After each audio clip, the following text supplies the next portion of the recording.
Good morning, students. Our today's chapter of civics of standard 7th is chapter 8 markets. तो first of all, one question is arises, what is a market? तो market एक ऐसा place है जहाँ पे buyer और seller अपने goods और सर्विसेज को एक्सचेंज करते हैं.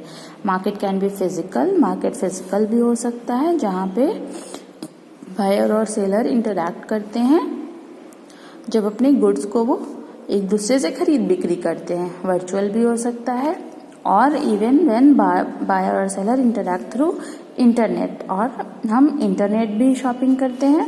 तो ये वर्चुअल हो गया और ये फिजिकल हो गया. How did markets come into being? Market कैसे आया हमारे समाज में? तो long ago people were hunter gatherer and had led a nomadic life. पहले लोग क्या करते थे? एक नोमैडिक लाइफ जीते थे. जैसे जैसे उन्होंने फार्मिंग सीखा, एक सेटल्ड लाइफ जीना सीखा, इनको रियलाइज हुआ कि वो अपने सारे डिमांड्स को सेटिस्फाई नहीं कर पाएंगे. तो उन्होंने एक सिस्टम ऑफ गुड्स एक्सचेंज बनाया, जिससे क्या हुआ कि वो गुड्स के बदले गुड्स को एक्सचेंज करने लगे. तो ये जो एक्सचेंज का सिस्टम था वो बार्टर सिस्टम कहलाया. अब धीरे धीरे क्या हुआ, नेसेसिटीज़ बढ़ती गई तो पीपल ज़्यादा गुड्स को डिमांड करने लगे, ज़्यादा सर्विसेज को डिमांड करने लगे. तो इससे एक स्पेसिफिक प्लेस का डेवलपमेंट हुआ जिसमें वो क्या करने लगे, डिफरेंट टाइप्स ऑफ गुड्स और सर्विसेज को बेचने और ख़रीदने लगे.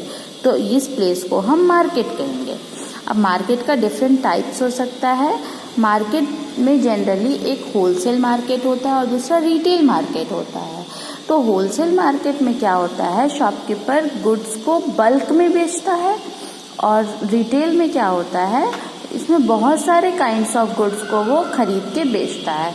तो रिटेल मार्केट जनरली हमारे नेबरहुड में आपको देखने को मिल जाता है, जहाँ पे हम कॉमन चीज़ें खरीद बिक्री करते हैं. लेकिन होलसेल मार्केट आपका रिटेलर से चलता है. ये क्या करता है, होलसेल मार्केट रिटेलर को सामान बेचता है, और तो यहाँ पे रिटेलर एक इंटरमीडियरी, बीच का मिडिलमैन की तरह काम करेगा, और फिर रिटेलर हमें गुड्स को बेचेगा. तो ये होता है होलसेल और रिटेलिंग. तो अब हम इसको डिटेल में समझते हैं. सपोज भानुशंकर एक फार्मर है और वो पोटैटोज को ग्रो करता है छोटे से फील्ड में. अब क्या है, हार्वेस्ट करने के बाद ये डायरेक्टली अपने प्रोड्यूस को किसको बेचता है? ट्रेडर्स को. वो क्या करेगा, मंडी तक इसको ले जाएगा और होलसेल मार्केट में दे देगा. अब क्या है कि फार्मर मंडी में डायरेक्ट जाके गुड्स को नहीं बेचा, तो वो डायरेक्टली किसको बेचा? मिडिलमैन को. फिर मंडी एक बहुत बड़ा प्लेस होता है जहाँ पे ट्रेडर्स और फार्मर्स विलेज से आते हैं और अपने प्रोडक्ट्स को ट्रेडर्स बेचते हैं, और ट्रेडर्स सिटीज़ से वहाँ पे आते हैं और प्रोडक्ट्स को खरीदते हैं. तो यहाँ पे एक स्टोरेज रूम होता है और गोडाउन्स होता है जो कि डिफरेंट चीज़ों को वहाँ पे वो रखते हैं. अब फार्मर और ट्रेडर डिपॉजिट करते हैं अपने प्रोड्यूस को मंडी समिति ऑक्शनियर को. अब ये वैसे ही सिर्फ जो रजिस्टर्ड ट्रेडर्स है वही इसमें जो रेगुलर ट्रेडर्स है वही इसमें पार्टिसिपेट कर सकते हैं. अब ट्रेडर्स क्या करते हैं, सामानों का बोली लगाते हैं, और फिर जिस सामान पे वो बोली लगाई जाती है जिस सामान पे बोली लगाई जाती है उस सामान पे फिर उस रेट पे फिर वो प्राइस फिक्स हो जाता है. अब ट्रेडर्स और फार्मर्स को कुछ कमीशन पे करना होता है मंडी समिति को अपने सामान को बेचने के लिए, और ट्रेडर्स क्या करता है, फिर वो प्रोड्यूस को मंडी से होलसेल मार्केट में ले आता है, और होलसेल मार्केट से फिर रिटेलर के पास ये सामान जाएगा और फिर हमारे आस पड़ोस में आएगा और हम उसको यूज़ करेंगे. तो retailers sell the product in the neighbourhood market, और रिटेलर प्रोडक्ट्स को नेबरहुड मार्केट में सेल करते हैं. तो इस तरह से वे पोटैटोज हमारे घर तक पहुंचता है. अब बहुत सारे प्रॉब्लम्स है जो कि फार्मर को फेस करने होते हैं. तो वो कौन कौन से प्रॉब्लम हैं हम उसको डिस्कस करते हैं. जैसे हमारे कंट्री में बेसिकली एग्रीकल्चर पे ही सारी चीज़ें बेस्ड है. फार्मर पूरी तरह से एग्रीकल्चर पे ही डिपेंड है. अब कभी कोई नेचुरल कैलामिटी होगी, फ्लड आ गया, सूखा पड़ गया, तो क्रॉप्स बर्बाद हो जाते हैं. तो फार्मर के पास कुछ नहीं बचता है बेचने के लिए, तो इससे उनको कोई प्रॉफिट नहीं होता है. तो यहाँ पे he has no means to repay the loan. उनके पास अब वो जो लोन लिए जिससे वो अपने प्रोडक्ट्स को ग्रो करते। अब वो प्रोडक्ट ख़राब हो गया तो लोन कैसे चुकाएंगे, तो फार्मर को बहुत मुश्किलें होती हैं, फिर लोन में वो फंस जाते हैं।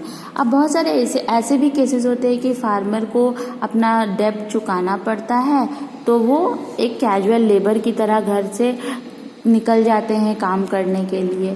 कुछ फार्मर्स अपने क्रॉप को हार्वेस्ट करते हैं, लेकिन वो अच्छे से उसको स्टोर नहीं कर पाते, जिससे उनका प्रोडक्ट्स ख़राब हो जाता है और गुड्स पेरिशेबल होते हैं। जैसे फ्रूट्स जल्दी नहीं बिकेगा तो वो सड़ जाएगा।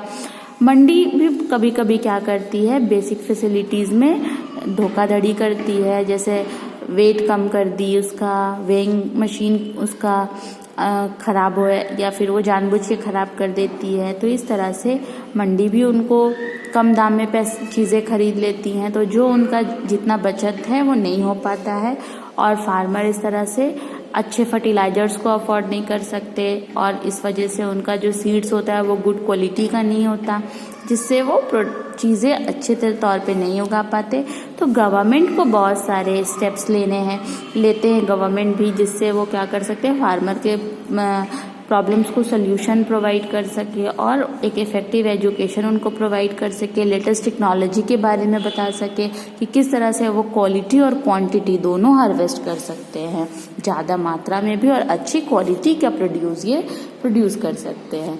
तो ये था फार्मर्स जो प्रॉब्लम फेस कर रहे हैं। अब एग्रीकल्चरल कोऑपरेटिव्स है, तो एग्रीकल्चरल कोऑपरेटिव्स क्या है, इसको हम हमारे नेक्स्ट क्लास में डिस्कस करेंगे। Thank you students.